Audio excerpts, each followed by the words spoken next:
اعوذ باللہ من الشیطان الرجیم بسم اللہ الرحمن الرحیم۔ تو ناظرین، آج کی ہماری ویڈیو کا عنوان ہے احادیث مبارکہ کی روشنی میں غسل کے احکام اور مسائل کا حل۔ تو اس عنوان کے متعلق ہم 3 ویڈیوز بنائیں گے۔ تو چلتے ہیں آج کی ویڈیو کی طرف، جس میں ہم آپ کو بتائیں گے کہ نبی اکرم صلی اللہ علیہ وآلہ وسلم نے غسل کے احکام اور مسائل کے حل کے متعلق کیا ارشاد فرمایا۔ حدیث مبارکہ، غسل سے پہلے وضو کرنا۔ حضرت میمونہ رضی اللہ تعالیٰ عنہ زوجہ نبی صلی اللہ علیہ وسلم سے روایت ہے، انہوں نے فرمایا رسول اللہ صلی اللہ علیہ وآلہ وسلم نے غسل کے وقت اس طرح وضو فرمایا جس طرح نماز کے لیے وضو کیا جاتا ہے، لیکن پاؤں نہیں دھوئے، البتہ اپنی شرمگاہ کو اس جسم پر لگی ہوئی آلائش کو دھویا، پھر اپنے اوپر پانی بہایا، اس کے بعد جائے غسل سے الگ ہو کر اپنے دونوں پاؤں دھوئے۔ یہ آپ کا غسل جنابت تھا۔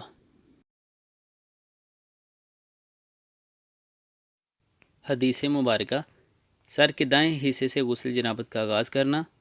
حضرت عائشہ صدیقہ رضی اللہ تعالیٰ عنہ سے روایت ہے، انہوں نے فرمایا ہم میں سے اگر کسی کو جنابت لاحق ہوتی تو وہ اپنے ہاتھوں میں پانی لے کر سر پر 3 مرتبہ ڈالتی، پھر اپنے ہاتھ میں پانی لے کر دائیں حصے پر ڈالتی، اس کے بعد پانی لے کر بائیں حصے کا غسل کرتی۔ حدیث مبارکہ، بالوں کو حلال کرنا۔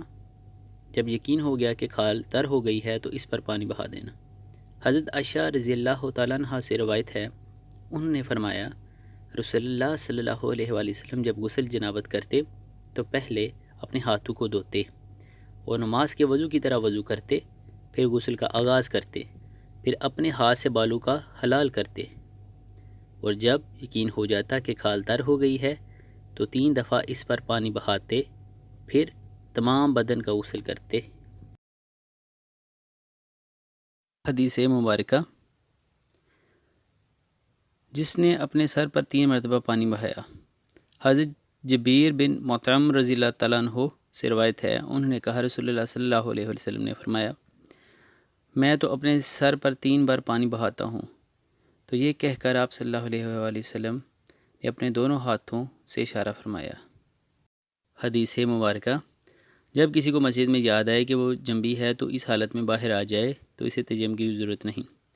حضرت ابو ہریرہ رضی اللہ تعالیٰ عنہ سے روایت ہے، انہوں نے کہا ایک دفعہ نماز کے لیے اقامت کہہ دی گئی اور کھڑے ہو کر صفیں بھی سیدھی کر لی گئیں تو رسول اللہ صلی اللہ علیہ وآلہ وسلم ہمارے پاس تشریف لائے۔ جب آپ صلی اللہ علیہ وسلم پر مصلی پر کھڑے ہو چکے تو یاد آیا کہ آپ صلی اللہ علیہ وسلم جنابت کی حالت میں ہیں۔ اس وقت آپ صلی اللہ علیہ وسلم نے ہم سے فرمایا اپنی جگہ ٹھہرے رہو، پھر آپ صلی اللہ علیہ وآلہ وسلم واپس چلے گئے، غسل فرمایا اور دوبارہ مسجد میں تشریف لائے تو آپ صلی اللہ علیہ وسلم کے سر مبارک سے پانی ٹپک رہا تھا، چنانچہ آپ صلی اللہ علیہ وسلم نے نماز کے لیے تکبیر کہی اور ہم نے آپ صلی اللہ علیہ وسلم کے ساتھ نماز ادا کی۔ حدیث مبارکہ، غسل جنابت میں کلی کرنا اور ناک میں پانی چڑھانا۔